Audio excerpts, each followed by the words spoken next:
mean, I love Magic. I love MJ. But Kukoc was the best European. Pippen was the best Robin in the league. Rodman was the world's best rebounder. You got Worthy. You got Kareem. You got Byron Scott. I'm watching that thing last night, and I'm like, can't we defend LeBron a little on this, Chris? I'm totally with you. This is atrocious. This is not a indictment on LeBron James in any way, shape, or form. Nobody can win with nothing. And that's what he's getting, nothing. You brought up Scottie Pippen. Jordan knew Pippen was going to give him 18 points at least every night and great defense. Magic had the best, most talented team in the league almost his entire career, almost. So LeBron James, this is the worst supporting cast he has ever had this deep in the playoffs. And yes, I'm including 2007 with Larry Hughes, Eric Snow, Zydrunas Ilgauskas, Drew Gooden, and Sasha Pavlovich. The reason why, because that 07 Cavs team, as bad as it was offensively outside of LeBron, it was a great defensive team. Yes. That you said, what can I count on from Cleveland? Nothing other than LeBron. In 07, you could count on LeBron and great defense. At least they had that. So this is bad. And ultimately, look, I've been a defender of Kevin Love. I have said he's been trashed unnecessarily, unfairly during his tenure in Cleveland. As a third option, he was as good as it got in the NBA in most cases. Okay? But now he is not delivering. J.R. Smith, Kyle Korver, Rodney Hood, they are what they are.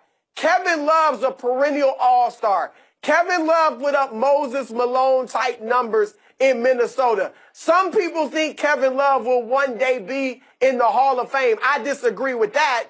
But Kevin Love's got to be better than 39% shooting. Yes. You're 6'10". Why are you shooting 39%? And only giving me 15 points. I need 18 at least every night. He's not giving it to me. This is an indictment on Kevin Love. By the way, I'm putting on the screen right now, let's take the great Jordan team in 1996. Pippen was giving you 16 points and 8 boards.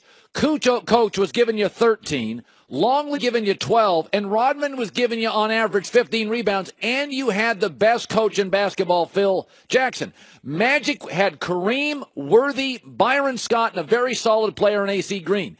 I start looking at this stuff. I do wonder. Yeah, here's the Lakers. I'll put this up on the screen. Michael Thompson, by the way, a 56% shooter. Byron Scott, Michael Cooper, an elite defensive player. Look at the shooting percentages of those Laker players. That Kareem shot 51%, Worthy 52, Cooper 54, Byron Scott 48, Michael Thompson 56. It's a mess. And that's why I wonder, Chris, I'm going to throw this at you, is that, listen, the way it works 20 years from now, we'll remember a LeBron Finals loss. We're not going to talk about an Eastern Conference loss. We don't talk about Michael Jordan going 1-9 in the playoffs series before Pippen. This Cleveland team would get absolutely rolled by Golden State. Couldn't I make the argument? You're better off not even getting into a series against Houston and Golden State and getting swept.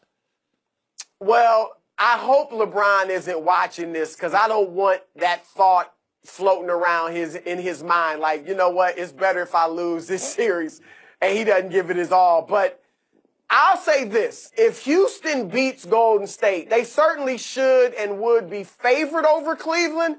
But I would give Cleveland a shot just because, it's Houston's first time there. They probably might have a mental letdown just because getting by Golden State would be such an accomplishment that they might have a little bit of a letdown in the finals, and they hadn't been there before. So I'd give Cleveland a shot in that one. But overall, your point is well taken. Now, it's sad because it should be the further you get, the better. Right. But you're absolutely right. Looking back, we will only say LeBron was 3-6 in the finals. Or 3-5. So it is better historically if he loses this round than the last one. Let me crystallize it for you in the audience. If Michael Jordan, when he came back from baseball in 95 and played 17 games, wasn't, in good shape and all that, They got beat by the Orlando Magic in, I don't remember if it was the second round. Yeah. I think it was the second round. Yeah, I think so, too. Okay. Yeah.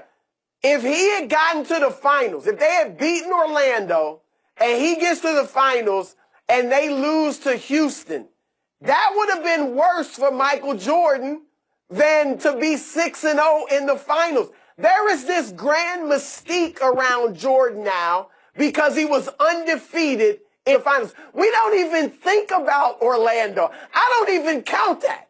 That doesn't even matter to me. That's right. Okay? He was 6-0 in the finals, which is much better than 6-1 in the finals. If he was 6-1, this undefeated, he could never be beaten mystique wouldn't exist. By the way, when you mention that, I guarantee you 90% of our audience thought Jordan won 3 championships, played baseball, came back, and won the next 3. To your point, he didn't. He got bounced when he came back. Nobody remembers it, and that's the point. Let me ask you this, though. I think tonight, Whitlock said yesterday, he said, I don't think that game for Golden State didn't mean anything. Iguodala's hurt. Kevin Durant was awful.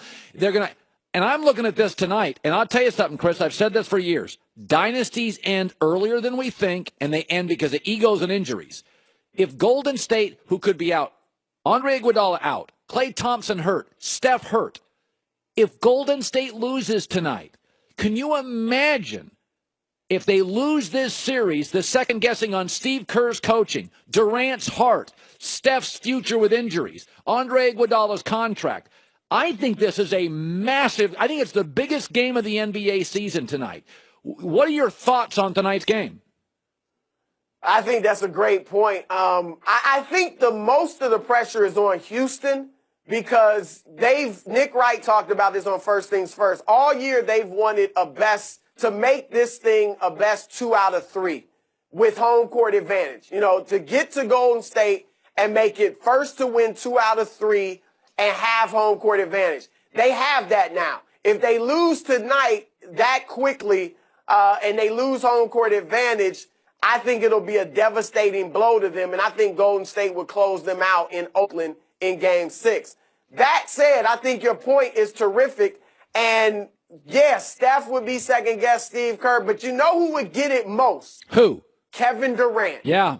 Because when Kevin Durant came to this team, they were a well-oiled machine. Now, I know they had lost the championship, but most of us believed they were better than Cleveland. And if Draymond Green wasn't suspended, they would have won that series. So a lot of people would blame Durant, especially with the ISO basketball that they're playing, with the one-on-one basketball that they're playing and getting away from all that motion and ball movement and free-flowing play that made them special. So this is big for Kevin Durant. Remember, when he was in Oklahoma City, as great as he was, everybody felt like he can't deliver. He can't deliver in the clutch. They had Golden State 3-1, and he didn't play well in 6 and 7. You know, so this would just be another bit of evidence for those that believe that about Kevin Durant's inability to deliver. So this is huge for him because I think he would bear the crux of the blame, rightly or wrongly. He would bear it if they lose. Chris Broussard, Coward Global Glass Satellite Network. Good seeing you, bud. Appreciate you stopping by. All right, man. 2 stories I got to get to. Number one, I had an NFL scout tell me something 24 hours ago. It is happening, and it is happening fast in the NFL. And for one franchise, it is incredibly exciting. And why all the blowouts in the NBA? I think it's completely explainable. And it's not just the 3-ball shot. It is something about the players. Why all the blowouts? Why are games over in the first quarter? I think it's something we've seen in music. I think it's something we see all over certain parts of America. That's coming up next. All right, we got the Warriors tonight in Houston. Memorial Day is Monday. Full slate of big baseball games. How about SeatGeek? The smartest, easiest way to get tickets to every game. Last minute deal, go to SeatGeek. Planning a night out next week? SeatGeek. Perfect gifts? SeatGeek. What they help you do is find the best seats at the best prices, and each purchase fully guaranteed. SeatGeek, and all you have to do to download it, 2 taps. It saves you time and money by searching multiple ticket sites to compare prices and find deals. It doesn't end with sports. They do concerts, comedy, theater. 2 taps, download the SeatGeek. They search the multiple ticket sites, and they do the comparable shopping. And then all you have to do is buy it. You download the app, 2-tap, SeatGeek, code HERD, H-E-R-D, for $20 off your first SeatGeek purchase. Big Memorial Day coming up. Most of you have Monday night off. We don't. We're working Monday. We got Game 7s now. We're working Monday. Most of you have it off. SeatGeek, code HERD. Whoever